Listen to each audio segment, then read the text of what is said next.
So we have this couple.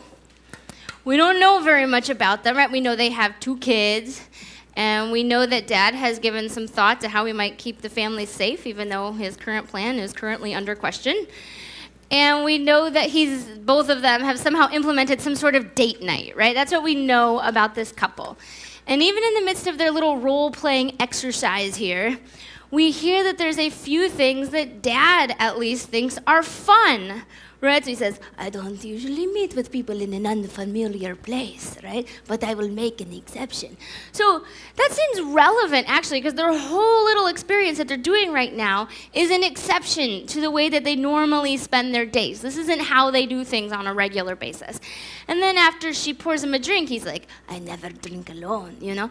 So I think it's all part of the characters that they're playing, but the chances are that there's this innuendo behind it too, that they're together in this night, and they're in it together to have fun together. He's not going to drink alone because they're together to have fun.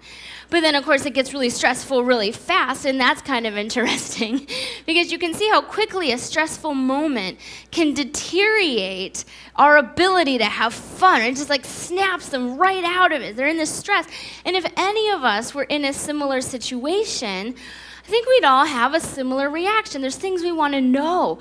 How did this stress come to be exactly? How are we going to avoid this kind of stress in the future? Who is to blame for the stress that I'm feeling right now? And so all of that happens, and then Mom says, you know what? We're both okay. This seems good. Do we want to at least make the most out of the rest of our evening? And Dad agrees by waddling off in this very creepy way. Oh my gosh. So, what is good about what we see in this film? And I think at the very least, they've taken some time to make it a priority to schedule fun for themselves. That seems like a good thing. So just taking that first step is a big deal because, as we've already established by those opening questions, scheduling fun and rest is a struggle for some of us. All too many of us can easily find work becoming this big burden for us. And so as it turns out, there's lots that Jesus ends up having to say about this very same subject. And so we're going to take a look at a few stories where Jesus is interacting with people about proper things to be doing with our time. And so we'll start with Mark 2, and we'll go verses 15 to 17, and then we'll pause there for a moment. But it says this: Later, Levi invited Jesus and his disciples to his home as dinner guests, along with many tax collectors and other disreputable sinners. There were many people of this kind among Jesus' followers. But when the teachers of religious law, who were Pharisees, saw him eating with tax collectors and other sinners, they asked his disciples, "Why does he eat with such scum?" When Jesus heard this, he told them, "Healthy people don't need a doctor. Sick people do. I've come to call not those who think they are righteous, but those who know they are sinners." So we'll stop there for a moment, because these stories, they come one after another. We want to give each one its due a little bit. So Levi becomes the disciple that we know as Matthew. And Levi invites Jesus and the disciples to the shindig at his house. And apparently, the company being kept there isn't up to snuff with the Pharisees' kind of idea of what kind of people you should hang out with. And I think we'd all like to imagine, because, the Pharisees get a pretty bad rap nowadays, that we're somehow not like the Pharisees. That's not our thing. But on the other hand, I think it's too easy to relate to the sorts of things that occupy their attention. So, for instance, they're very interested in doing the right thing. They've put all these systems in place, in fact. So here's the rule, here's the boundary, and they put a superimposed extra rule so that they don't get close to the boundary. I'm going to make sure that there's a good buffer there between me and the extra rule because I don't want to mess up. So going to a party like this, it could make me mess up. So I'm not going to even go. That's off limits because I might do the wrong thing. The safe thing is to protect yourself and surround yourself with people that can help you and get you where you want to go, like-minded people who have their sights set on the right things. Haven't we heard this as good advice for our lives? I think it's easy to go there. I think we can relate to that sort of behavior. But as they ask, why does Jesus eat with such scum? Jesus responds very unexpectedly. Instead of affirming their decision to be do-gooders, Jesus kind of turns to them and says, you're fooling yourself. If you want to stop fooling yourself, I'll be over here with people who aren't trying to fool themselves.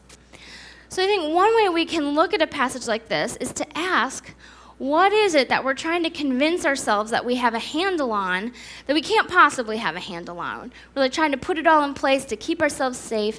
And then to add to that, what is available to us if we're willing to let go of some control? So sometimes we think the control is what's going to help it get better. What's available if we let go of some of that? What would we change? How would we spend our days differently if we weren't living under this idea that our efforts entirely determine our outcomes? So that happens, and then that moment flows into another one in Mark chapter 2, verses 18 and 19. It says, once, when John's disciples and the Pharisees were fasting, some people came to Jesus and asked, why don't your disciples fast like John's disciples and the Pharisees do? And Jesus replied, do wedding guests fast while celebrating with the groom? Of course not. They can't fast while the groom is with them. So it's the same group of people harassing Jesus again. It's always the same group of people. And this time they're talking about fasting and taking fasting seriously. And again, I think it's easy to sympathize with the Pharisees' position. Aren't we all trying our hardest to get something going, right? To do the right thing, to get ahead? Aren't we all prone to looking around and saying, why don't the rest of you get it together? Don't you see what I'm sacrificing over here? What about your sacrifice? If I'm fasting, why aren't you fasting too? Sacrifice with me. But Jesus, he just decides not to be sympathetic to that. He shoots back, would you mind? We're celebrating over here. We're doing something fun.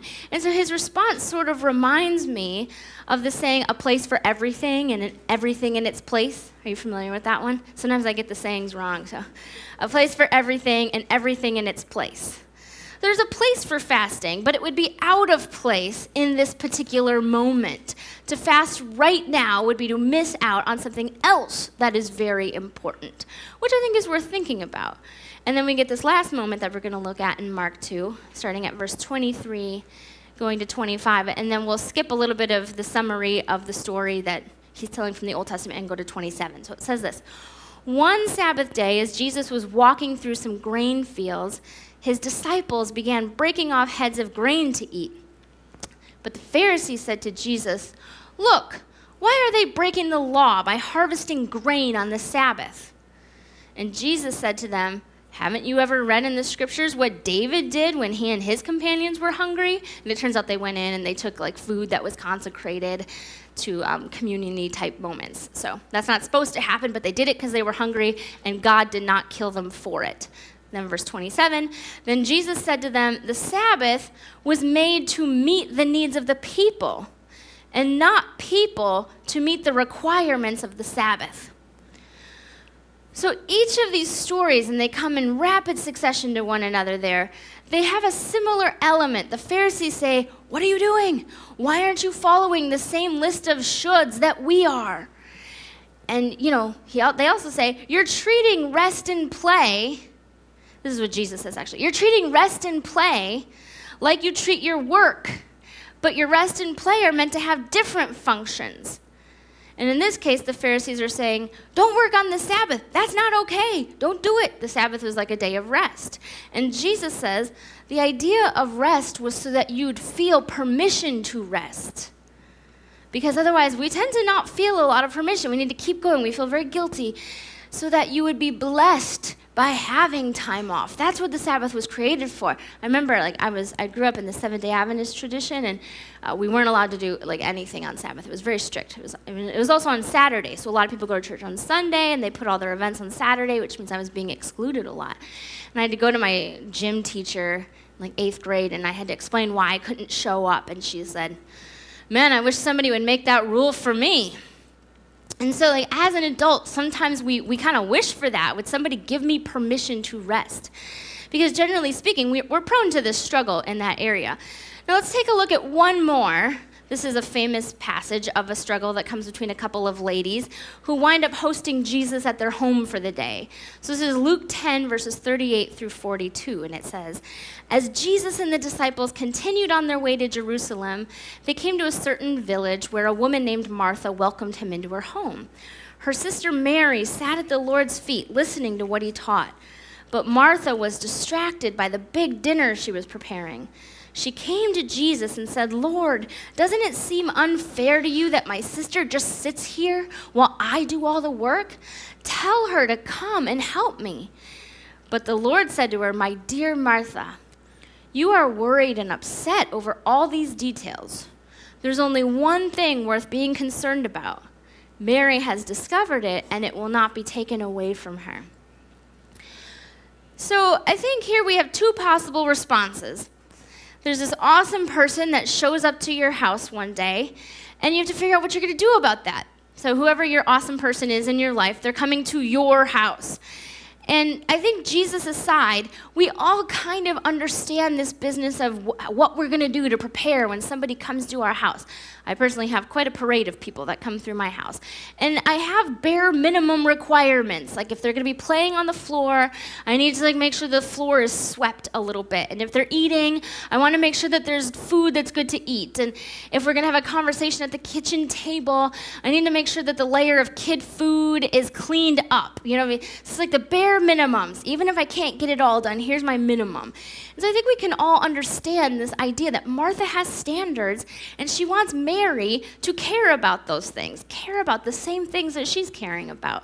But there's Mary, and she's chilling out on the floor and hanging on Jesus' every word, and she's not helping Martha, And so what is the thing that Mary is onto? Because Jesus applauds her. And I guess at the very least, she's experiencing this ability to be in the moment, to recognize this moment is very unique and special. Jesus isn't going to be here forever. So we can either enjoy it, or we can let everybody else here enjoy it while we work really hard to make it special for everybody else. Right? But we're not going to enjoy it. We're just going to put it on for everybody else. And why would we do that? Why do we deny ourselves what we actually need? Why do we deny ourselves play and rest? And so there's lots of questions about that. Do we believe that somehow we're not worthy of that play and rest? Are we worried that if we let our guard down, it's going to mess up our future? Have we forgotten altogether how to engage in fun? It's I remember there was a time when I had fun, and now I don't know. I can't do it anymore. Maybe it's some combination of things. And yet what we hear from Jesus and counselors and researchers is you just plain need time to rest and play. You need time to have fun. And not just any fun, right? We need to find the fun print. We need to find that thing that engages the things that are unique about us. And so how do we do that? How do we get our balance of life, work, rest, make that a system that works? So there's a few things on your program. The first thing is identify your values and priorities. So at the core, assessing our values and priorities is about asking what is important to us, what matters to me. So for me right now, family time is something that's really on my mind. There's things that I want to be able to experience with our kids, and there's things that I want to make sure find their way onto the calendar. And so I've started to ask myself, maybe I need to purposefully schedule this stuff. It's not just going to happen magically. If I don't schedule it, it might happen too far and few in between. So that's been on my mind. Another way to think about this is to recognize there's a lot of difference between spending our time on the easy but the non-urgent. So some people point to email. Email's always in our face, but it's not all urgent, and so we just put a lot of our effort there. We feel like those emails just build up, and it's really quite scary, actually. But then there's the long term, which doesn't feel urgent because it's in the future, but maybe there's something meaningful about investing in whatever is down the line, even if it doesn't feel urgent today. So in my case, with my kids, one thing that's important to me is that we develop a bonded relationship. I really care about that, whatever that means. And I'm sort of hoping that what it means is that when there are difficult things, that they feel comfortable to come and share their feelings and the things that are going on and what's troubling and what's complicated. And I'm hoping that they can utilize us as a support, because life gets increasingly complicated as you walk into your teenage years. And so in the short term, that feels like something I can't control. I can't control that. I don't know what's going to happen, or what are their coping mechanisms. And so since you can't control that, and you don't know if you can make that really happen, maybe the current feels pressing. What's current? Well, often illness, like who's got the runny nose and the cough, and who's doing what in school, and what teacher is frustrated by their behavior. And so that feels urgent. These are things I need to deal with today, right? And it can be very easy to get caught up in this idea that parenting is about keeping them alive and well-hygiened and having a successful school experience. Like, what are you doing as a parent? I don't know. I bathe them, I feed them, and I make sure their teachers aren't too mad at them. I don't know. And those are fine. Those are good things. But there's a time for everything. And so not every moment needs to be about what feels pressing today or what's distracting us today. So there's that. Now, secondly, reduce the amount of unnecessary in your life. I'm fortunate in that I have this job that forces me to assess every year what I want to do and how the last year has gone. And so for the last 5 years at least now, I've been able to ask myself, what just happened in the last year that I've been alive, and what do I want to keep about that, and what do I want to change about that? And so last year, some of you will know, we took a lot of the church's classes and we put them on hiatus because a lot of people had already taken the classes. And so we said, you know what we're going to do? We're going to take this next year, and we're going to devote it to developing a new class. And then we're going to give the church a chance to grow. That was a decision that we made. And that's been a good thing. I wasn't like, please just anybody take this. It was just on hiatus for a little bit. And so I think towards those ends, when we're assessing how life has gone and where we want to go, it's also helpful to do number 3, set goals and make a plan. So last year I said, I'm going to spend time developing this course. That was the plan. And where my family is concerned, some of you have even heard me say lately, here are the things I want to make sure happen this summer. And so even our kids, we've sat down with this little worksheet with a little beach pail, and it says summer bucket list. And we all talked about it. What do we want to do this summer? What do we want to make sure we do this summer? And so those things are getting written down. We're making a plan. And then fourthly, occasionally revisit priorities and goals. So I mentioned last year then, so we took this year off for most of the church's classes. And this year, we're going to add those back in, but they're going to look different than they've ever looked before. For instance, some of them are going to be weekend retreat experiences. And the reason for that is twofold. For one, a lot of people tell me they want more retreats in their life, and so hopefully this can fuel and feed some of that. And then secondly, if I'm going to regularly schedule fun time for myself and for my family, I can't teach most Saturdays or most Sundays and somehow keep that in the balance, right? And my weeknights are already pretty full. And so if I were to teach a class 4 or 5 Sundays in a row or 4 or 5 Saturdays in a row, that's that. But if I put it all on one weekend, that gives me some extra time to schedule some extra things in. So that's kind of how I'm wrestling with some of these things. And I thought it might be fun for all of us to take some time to reflect. So I'm going to stop talking. I'm going to pray for us, and then I'm going to ask questions. I'm going to leave space for you to kind of reflect and pray. And if you want to, you can write things down. But you don't have to write anything down. And then we'll move into more prayer and communion. But just for a moment,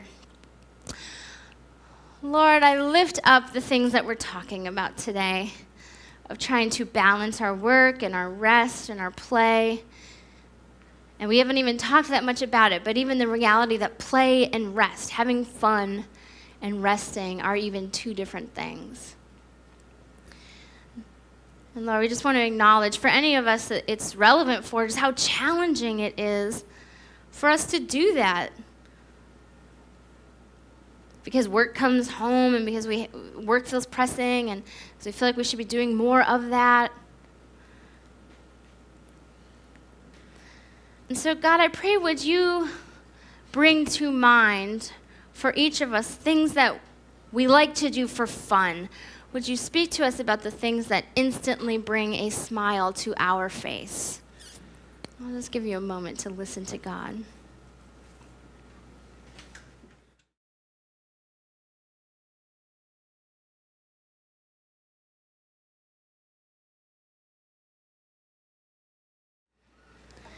And as you think about what you like to do for fun, maybe also just think back a little bit. And God, would you remind us, what are the things that we liked to do for fun when we were kids? And would you be specific with us? Were we outdoorsy people? Did we like quiet space? What was fun to us as a kid?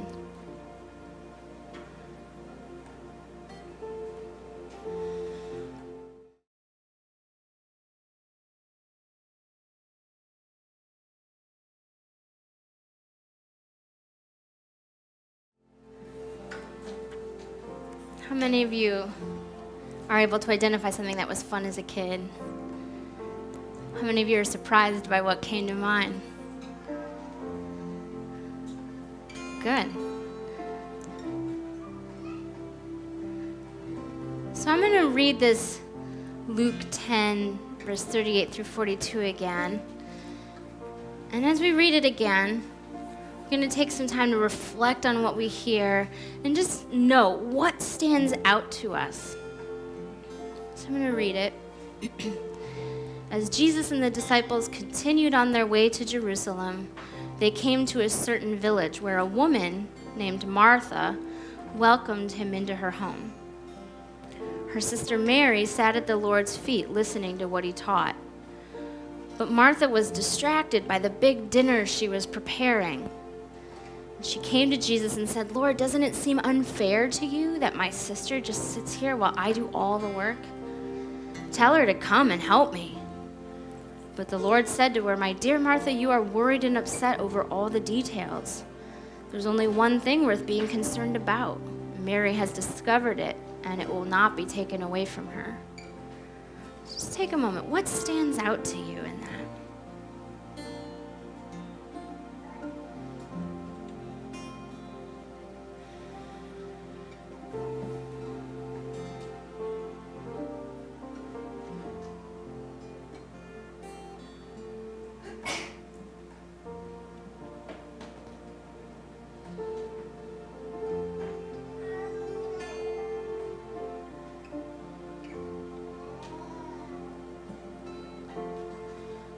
Read it again, and after I read it, we'll ask ourselves, what do we feel like God is saying to us? As Jesus and the disciples continued on their way to Jerusalem, they came to a certain village where a woman named Martha welcomed him into her home.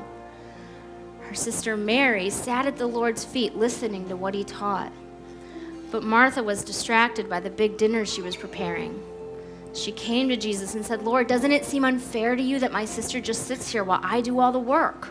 Tell her, come and help me." But the Lord said to her, "My dear Martha, you are worried and upset over all these details. There's only one thing worth being concerned about. Mary has discovered it, and it will not be taken from her."